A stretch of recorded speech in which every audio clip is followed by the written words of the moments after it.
Поради смена на судиите, одново почна судењето за спорната набавка на службеното луксузно возило Ауди А6, судски процес кој се влече од месец април лани.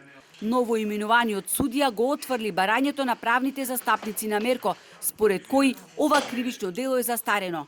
Со оглед дека веќе претходно беше донесено решение од колешката што го водеше премието дека не се прифаќа приговорот, бидејќи расправата почнува одново, јас повторно ја донесов истата одлука, бидејќи сметам дека има прекин на рокот на застареност. Од тие причини, расправата ние отворивме и почнавме со изведување на доказите. Делото застарува во 2028 година, а Струшкиот градоначалник се они за злоупотреба на службената положба, затоа што набавил 4 службени возила, меѓу кои и луксузното Ауди, во услови кога општината имала неподмирени долгови и блокирана жиросметка. Како сведок на одбраната се појави Нада Бојаджиева од Државниот завод за ревизија. Ревизорскиот извештај од 2018 година адвокатите на Мерко го толкуваат дека немало незаконитост во постапката за набавка на возилото.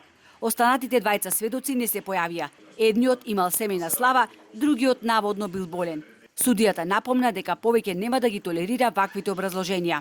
Да, бидејќи она што беше дадено не сметам дека се оправдани причини и согласно закон судот може доколку смета дека сведокот одбегнува да се појави да искористи механизам за негово доведување во судот. Инаку поради здравствени причини на обвинителот беше одложено рочиштето за спомен плочата. Скандалозното обележје со кое се велича фашистичката окупација на Струга, а 5 месеци беше поставено на влезот од општинската зграда, го седна Рамис Мерко на обвинителна клупа.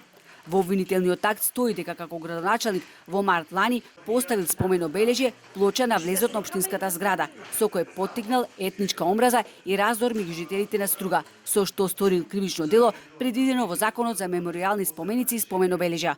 Двете судења продолжуваат на 9 април. Против Мерко од овој момент се водат скупно 9 судски постапки, при што во секоја од нив му е запретена и затворска казна.